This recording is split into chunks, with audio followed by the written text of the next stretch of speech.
Hi, today we are going to be making profiteroles. We've got some nice profiteroles filled with cream and topped with rum and chocolate ganache. You can just make this a non-boozy chocolate ganache. Don't worry if you're catering for children, but here we go. So I'm going to break it down into different segments. The first being making choux pastry. So for this, you're going to need 100 grams of plain flour, 175 ml of cold water, 75 grams of unsalted butter, a pinch of salt, and 3 eggs. Now equipment, you're going to need a hob and pan, and a bowl, sieve, and wooden spoon. So the first thing I'm going to do is sieve the flour. Now I just want the flour to be prepared so that it's ready to be used instantly. I'll explain later, but for now, just sieve that 100 grams, make sure you've got it all in there, 100 grams of plain flour into a bowl so it's nice and light, because choux pastry is nice and light, so we're going to help it along. Now, once that's sieved, just leave it to one side. Into your pan, you're going to want to put the water, and this is going to be over a medium heat. But you're going to put your water, your butter,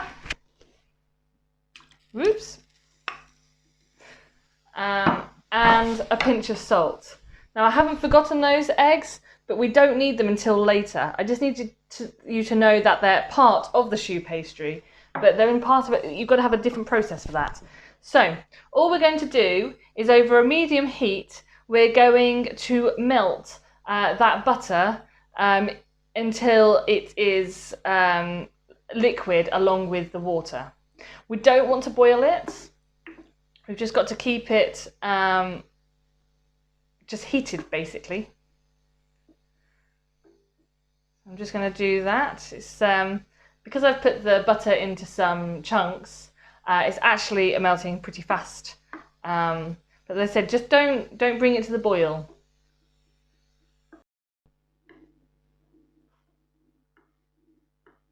So once you've got the butter melted, I've got a few little chunks left, so I'm just going to give it a bit longer. But once you've got it to a point that it's all melted, then you can bring it to the boil quickly.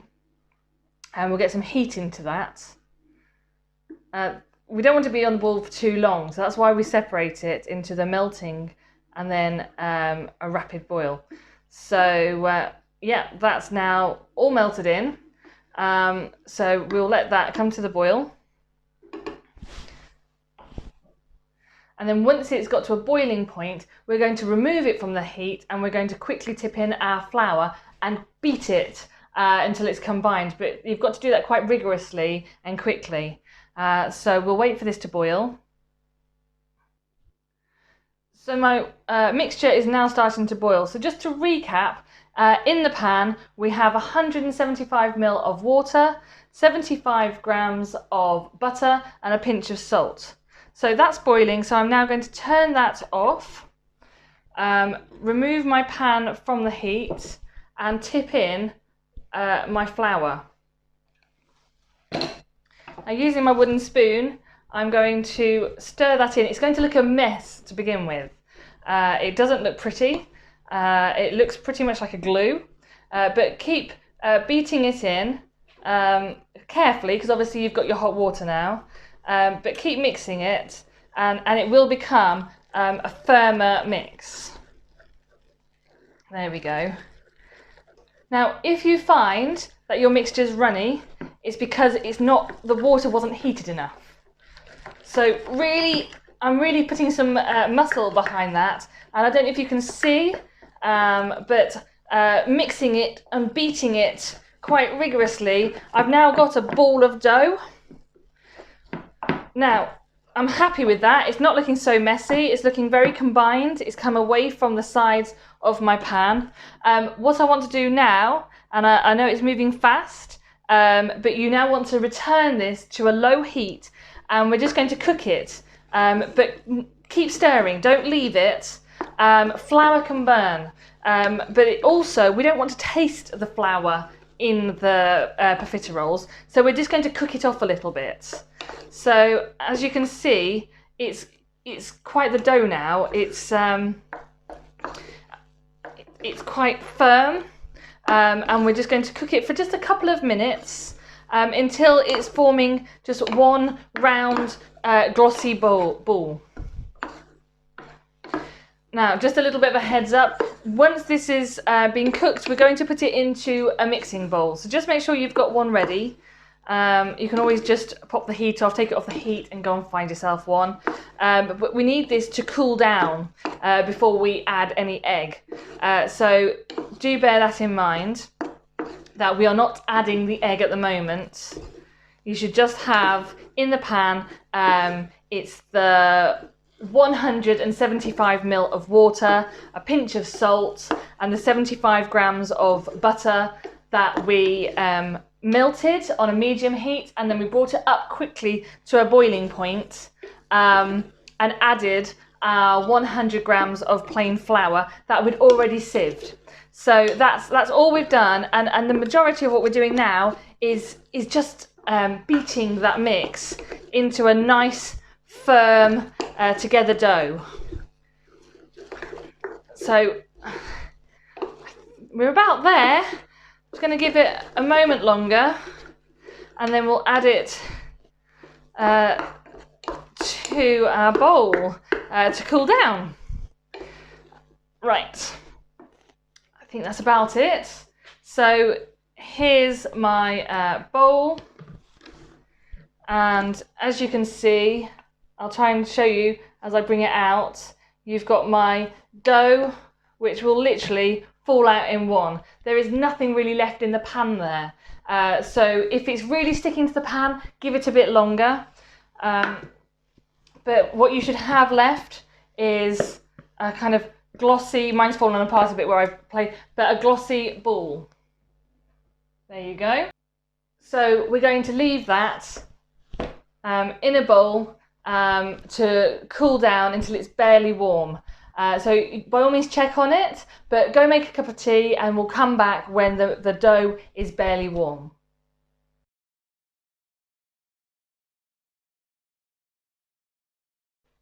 Right, we've now got a cold or barely warm dough that we're going to add some egg to.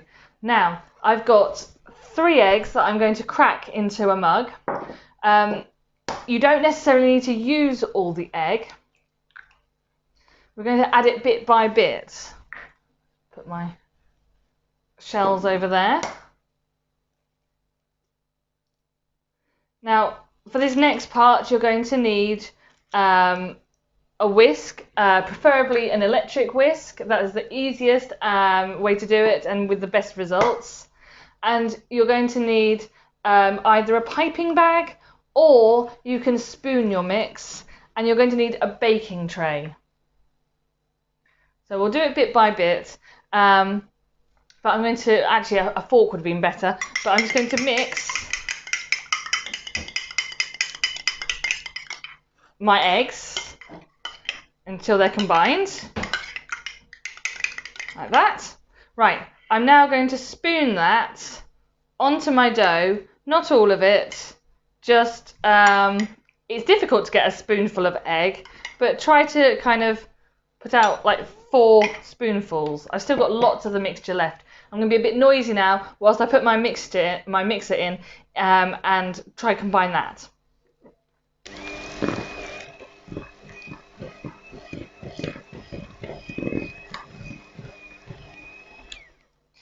Now, to show you, it looks gloopy and separated at the moment. That's not the result we want, so we need to add some more. What we want is for the mixture to be able to be quite firm, but just barely fall off the spoon. So we're going to add a few more spoonfuls and get mixing again.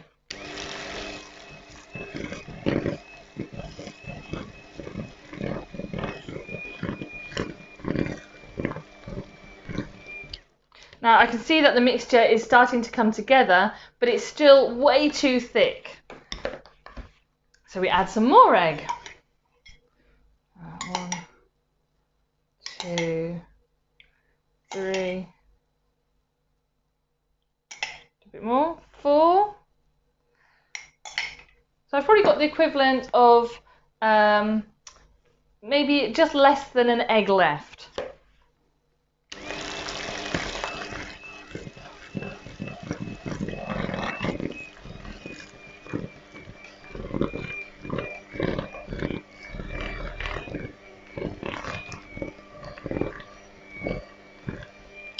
Right, having taken that off, you can see it's looking a lot, I'll bring it this way, it's looking a lot smoother, but it's still not going to be falling off that whisk anytime soon. So I'm going to go for a couple more spoonfuls. I've probably got the equivalent of a spoonful of egg left. So I'm going to reserve that and just make sure that we need it.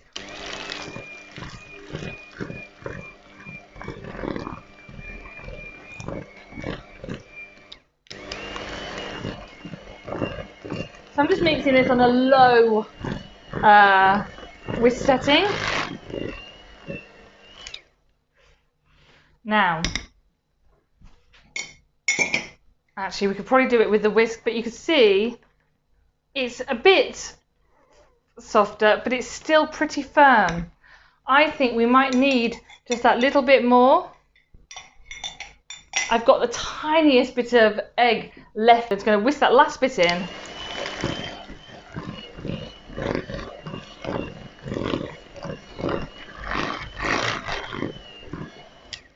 And that is the kind of consistency what you want. So a little bit of a shake and it will come off the whisk.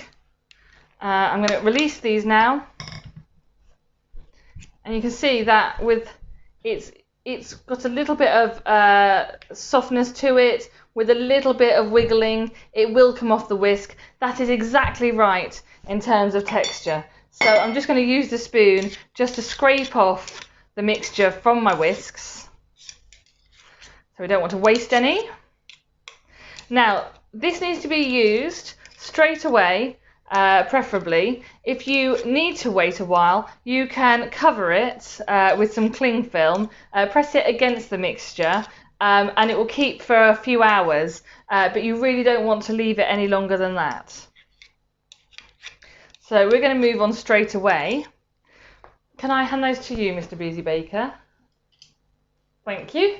Right, now if you don't have piping bags, you can use just a teaspoon, and on a baking tray, hopefully you can see all this, you can spoon, you want 3 centimetre wide by 2 centimetre high, roughly, of profiteroles, spaced out so they can puff out onto a baking sheet.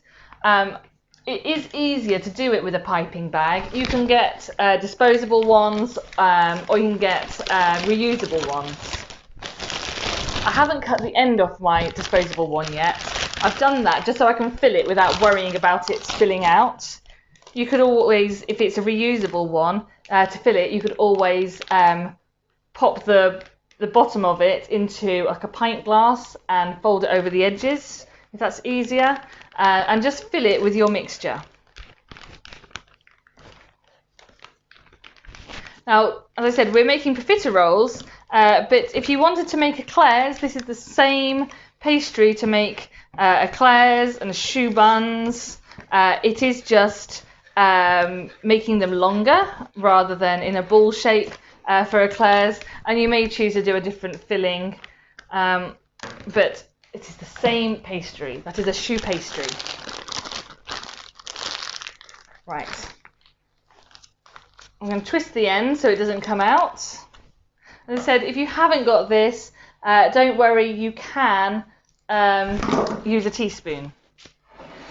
So I'm now going to pipe. I'm not worried about the points at the moment because I'm going to use a teaspoon to bring those down a bit.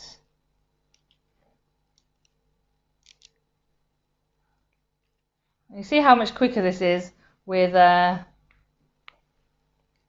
piping bag. This will make quite a few.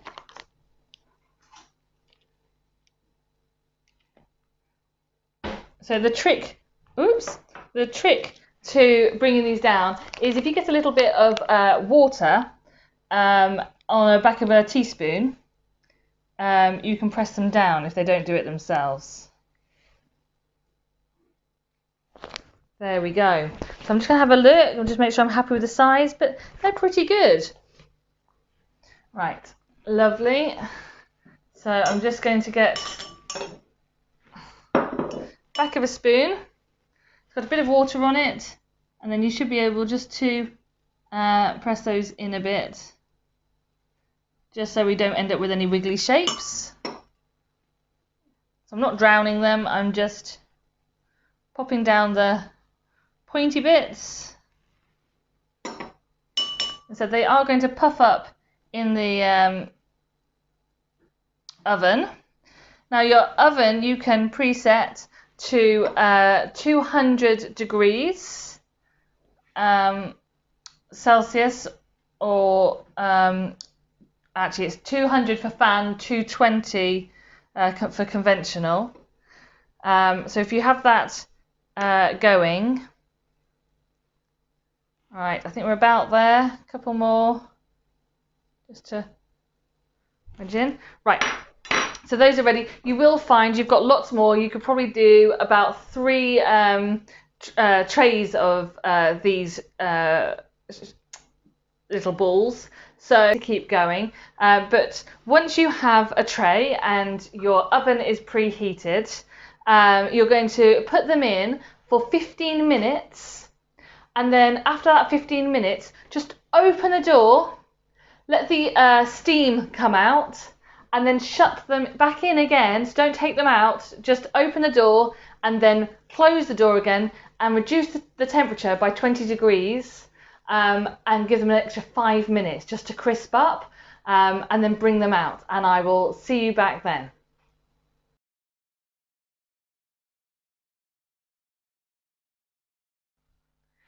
Okay, so you should now have a tray of your baked choux pastry balls, and they are ready to be filled and decorated.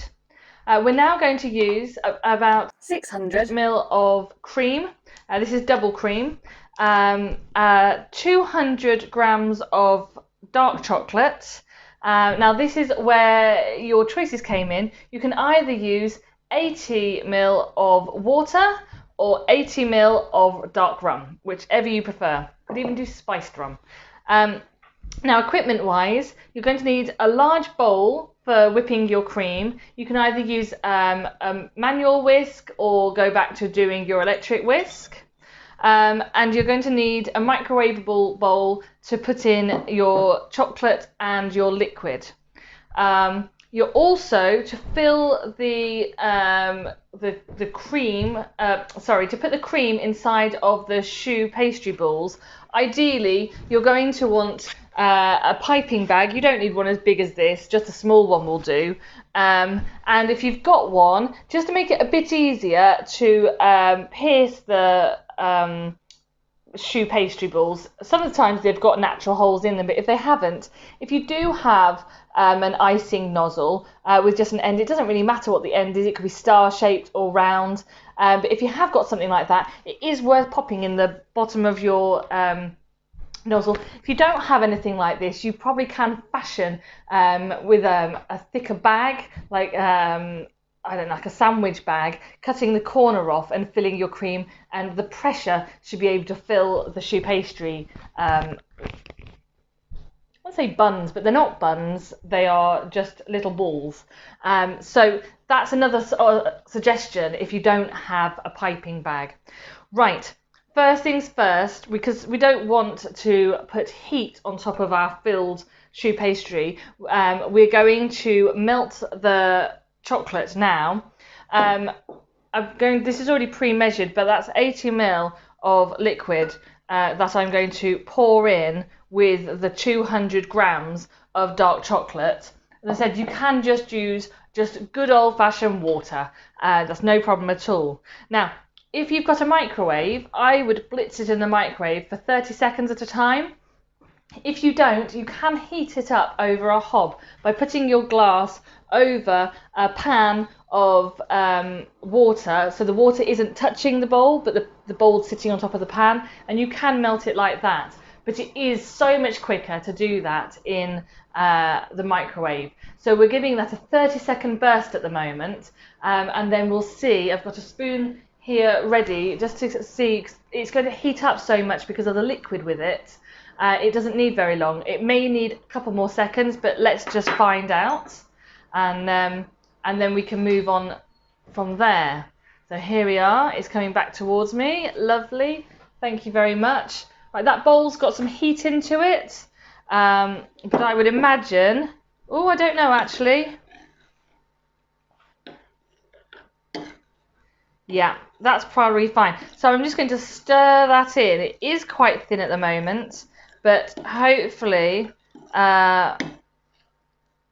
when we've stirred it in and the chocolate's completely melted, I don't want to overly melt the chocolate because I'd rather the liquid did it for it, because it just helps to create a nice temperature ganache, and that's what we're creating here, is a nice thin chocolate ganache that's we can push our profiteroles into, and then we can drizzle some more. We're going to make a bit of a tower. Not quite a croquembouche. We haven't got to that standard yet, but it's definitely going to be a nice profiterole tower. So you can see, I don't know if you can see from there, but the chocolate melting into that rum that we've used is starting to become a bit thicker. So I'll give that a bit more of a mix. If you do find yourself needing to give it a few extra seconds in the microwave, do. Right, that is looking about done. That is nice and glossy. So what I'm going to do is I'm just going to leave that to rest for a minute. So any heat won't be too, it'll disperse, ready for our profiteroles. Now the cream is rather a large tub. The reason I use a large bowl is so that we can really aerate the mix. So I'm just going to whisk this up. You can, if you want to, add a little bit of icing sugar, just a couple of tablespoons, and some vanilla to make a chantilly cream. But I think with the dark chocolate and the rum, if you are using the rum, it doesn't need it.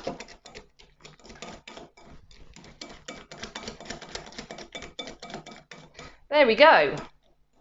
Right, so once your cream, it might take a bit longer than that. I find if you keep it in the fridge and bring it out exactly when you want to use it, it does thicken quickly. Oh, you know what, Mr. Boozy Baker, can I have another spoon, please? There we go. I'm just going to move that to over there in case we need it again. Cream into the piping bag.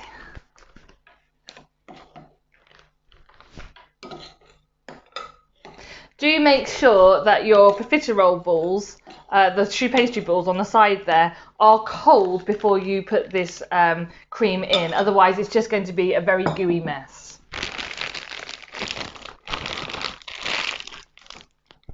Now, I've got a stand here, but you can use a plate, whatever you want to serve it on. But what I'm going to do is I'm going to get my choux pastry ball. I'm going to, if you can find a weak point that it looks a bit softer, use that. But I'm just going to insert the nozzle and push some cream in. So you can feel it's a bit heavier. I can see some of the cream. And then I'm going to just push it into my chocolate there. Now, if you want it to stick to your plate, a really good idea is just to put a little bit of the ganache on the base, because that will make sure they stick down. And then we can cover that so no one sees that bit of mess. Right, let's get piping. Probably the fastest way to do this is to do all your piping first and then do the chocolate. But if you are doing this with someone else and you've got a bit of a system going, you can pass them to someone else to do. Just be careful not to overfill them with cream. If you do, you might find that you need extra cream. There we go. This is Mr. Boozy Baker's favourite.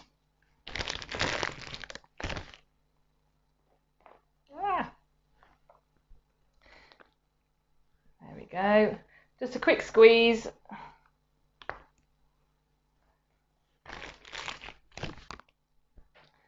There we go.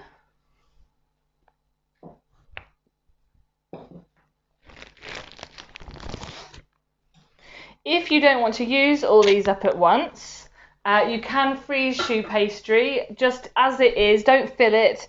Just the cases, the little balls without any filling. You can freeze them like that and then thaw them out on a cooling rack.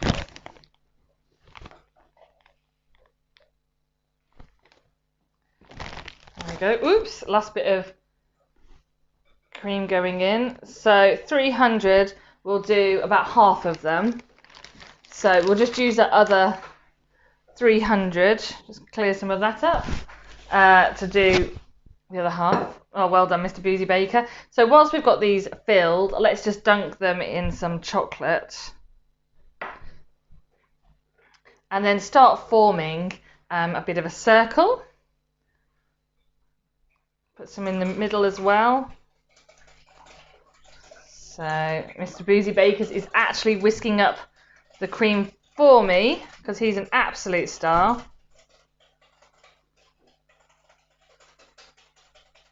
Or he's just really keen to eat them. So there we go, just keep dipping. I think it's just tempting to eat them as they are. The great thing is, if you're doing this as for like a bit of a dinner party, a bit of a showpiece dessert, you can make the pastry balls in advance and then fill them and decorate them nearer to the time. But again, you could have your cream whipped and your ganache made in advance. So it is just this bit of assembly time that's needed. So as you can see, I've started to just layer them up now a bit. So just giving them a good dip. Bit of messy fingers there.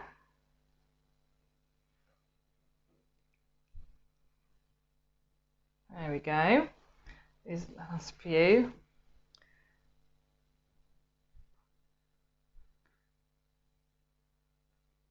My goodness. Beautiful. It's a bit like a game now of trying not to let it fall, but you know, you can make this wider. I've got loads left, so I might start bringing these out a bit.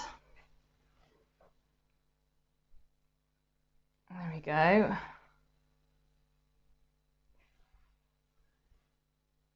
These are great to serve up, I think, with friends, and they're a nice dessert to just you know, grab a bowl full. Right, let's get my hand a bit cleaner. And I think that cream's looking pretty good. Well done, Mr. Boozy Baker, on that.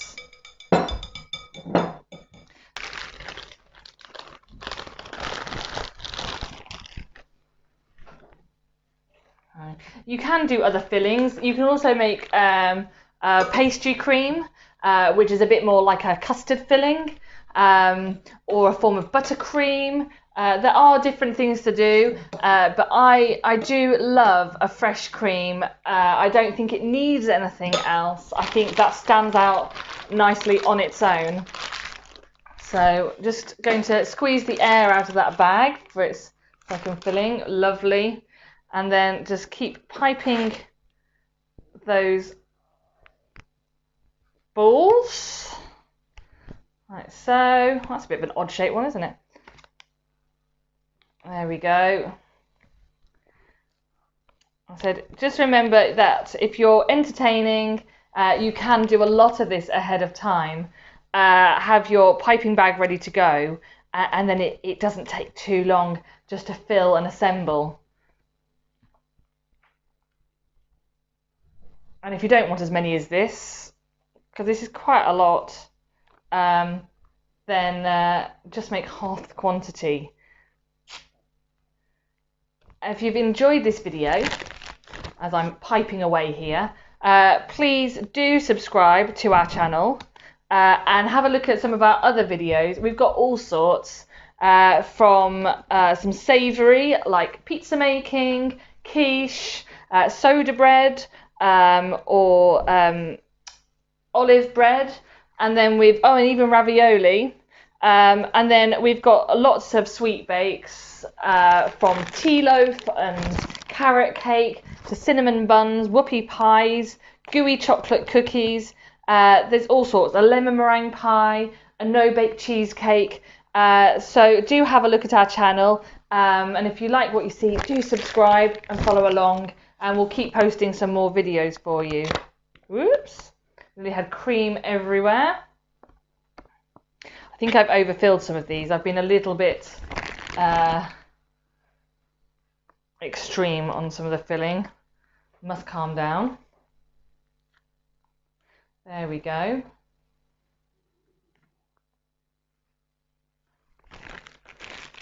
And I think, guys, let's get my glasses. I think I'm about out of cream, but hopefully you will get all of yours. I think I've got 3 left, but hopefully you'll get all yours filled. So I'm now going to put me into fast speed whilst I quickly decorate this, and then we'll slow it down so you can see the finished results.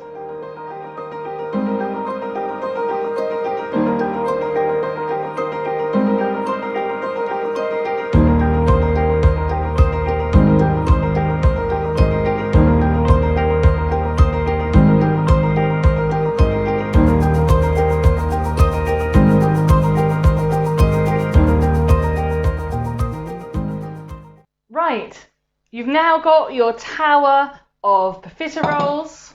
If you have leftover chocolate sauce, what you can do if you really, really like chocolate is to drizzle it on top. If you haven't got such a sweet tooth, don't do that. Enjoy it as it is.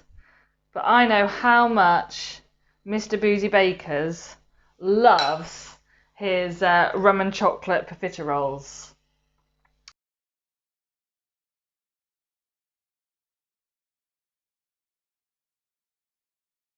So there we go.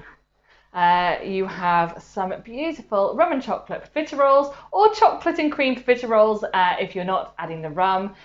Enjoy, and please don't forget to subscribe. Thanks very much.